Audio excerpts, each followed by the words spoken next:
Imagine a lighthouse perched on a jagged cliff, battered by howling winds, its beam slicing through endless fog.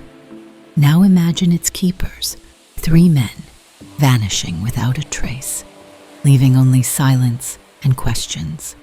In December 1900, something unthinkable happened on a remote island.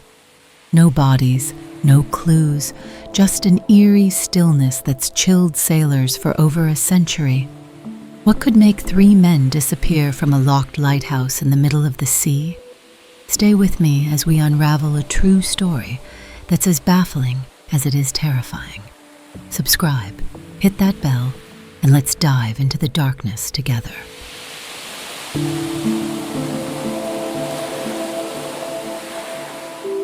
Welcome to the Flannan Isles, Scotland's most haunting mystery. The Flannan Isles are a cluster of rocky outcrops in the Outer Hebrides, 20 miles west of Scotland's mainland. They're desolate, lashed by storms, and barely touched by human feet.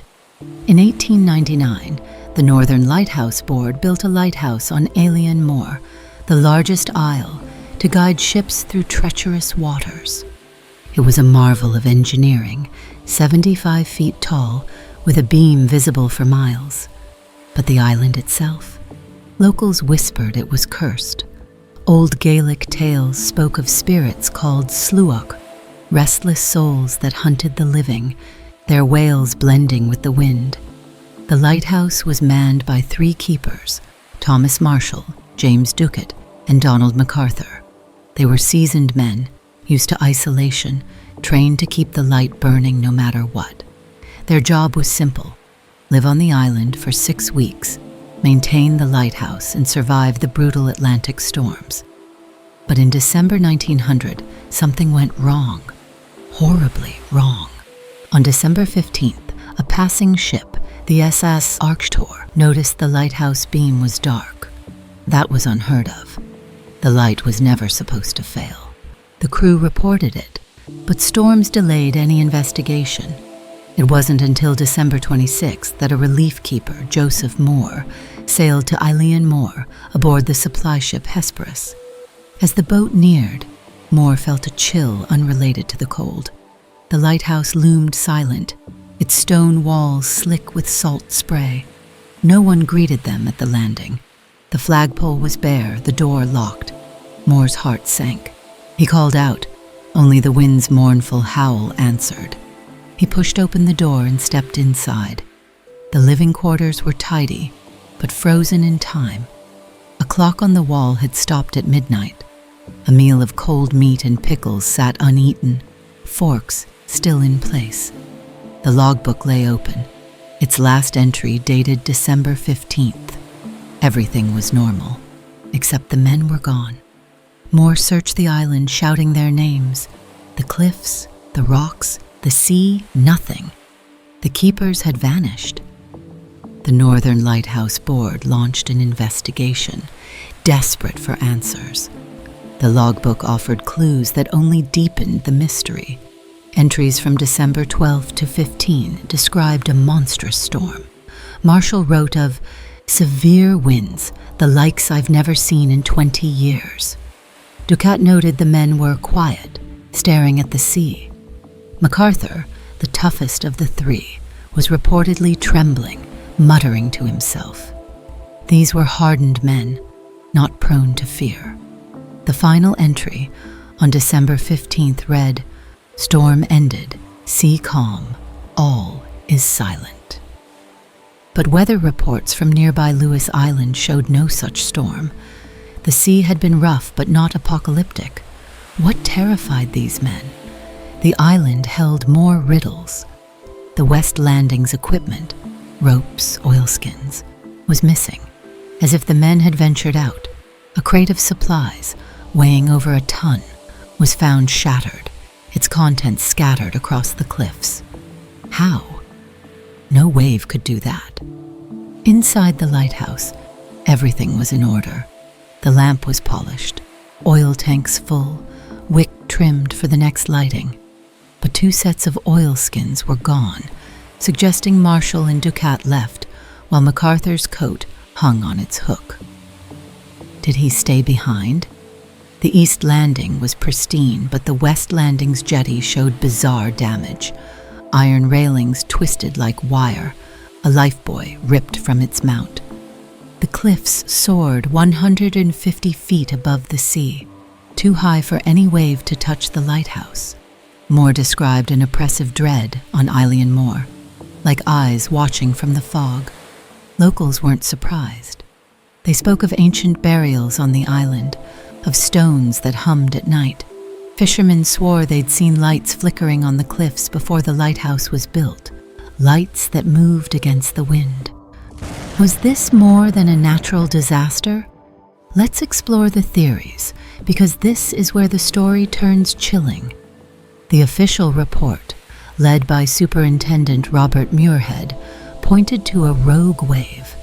They claimed a massive swell hit the west landing, sweeping Marshall and Duckett away.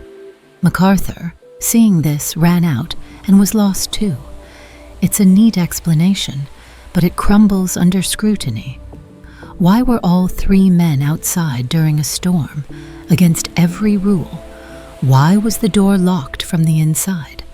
The logbook's descriptions, trembling, muttering, don't fit men bracing for a wave. Weather records show no swell that size. The jetty damage was 200 feet above sea level, beyond any recorded wave. A 1901 report noted seaweed tangled in railings, impossibly high. The keepers were experts. They'd never risk the cliffs in a storm. The rogue wave theory feels like a grasp at logic, not the truth. The supernatural theory grips tighter with every detail. Eilean Mor was shunned by locals long before 1900. Gaelic folklore warned of the Sluach, spirits that stole souls on stormy nights. Shepherds reported hearing cries from the island when no one was there. A 19th century sailor's journal, found in Stornoway, described 3 lights dancing on Eilean Mor's cliffs, like men, but not men. The logbook's final entry, all is silent, feels like a surrender. Later keepers reported horrors, a logbook page torn out, never recovered, whispers in the lighthouse at night, a lantern that lit itself. One keeper in 1905 fled after seeing 3 shapes in the fog, their faces blurred. Sailors still avoid the island, claiming the air feels heavy, like breathing through cloth. Could the keepers have encountered something beyond our world? The thought lingers. Another angle considers nature's cruelty, but not a wave. Could a sudden wind gust, a rare Atlantic downdraft, have yanked the men off the cliffs? In 1898, a similar gust sank a fishing boat off Lewis, leaving no trace. But this doesn't explain the locked door or the logbook's panic. The shattered crate, 150 feet up, suggests immense force, yet the lighthouse was untouched. A 1900 weather anomaly, recorded in Iceland, noted unnatural calms, followed by violent squalls. Did the keepers mistake a calm for safety, only to be caught? This theory falters too. Their experience would have kept them indoors. The logbook's fear points to something prolonged, not sudden. Let's dig into the island's darker history. Eilean Mor wasn't just remote, it was feared. A 17th century map marked it Insula Nicatrix, Latin for Killer Island. Local tales told of shipwrecks lured by false lights, as if the island craved souls. In 1870, a fisherman vanished near Eilean Mor. His boat washed ashore, empty but undamaged. The keeper's logbook mentioned lights at sea on December 10th, days before their vanishing. Were they seeing something? A 1902 investigation found a hidden cave beneath the cliffs, its walls scratched with strange markings, like hands clawing out. No one explored further. The cave flooded at high tide. These details paint a picture of a place alive with malice, where the sea and stone conspire. Could Eilean Mor itself be the villain? The Lighthouse was automated in 1971. No one lives there now. The story haunts pubs and forums, a wound that won't close. It's not just a mystery. It's a warning. Some places reject us. Eilean Mor is one. What happened? A force of nature? A spirit's grasp? Or the island's own hunger? Share your theories below. I need to know what you think. Thanks for diving into this with me. The Flannan Isles will haunt us both, I bet. Check out our other stories, like Unjikuni Village or Hinterkaifeck, for more sleepless nights. Want another vanishing? Something bloodier? Tell me below. Your comments shape our next tale. Subscribe, hit notifications, and let's unravel more of the world's darkest tales. Until next time, stay curious and steer clear of Eilean Mor.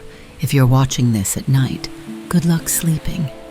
The sea's always watching.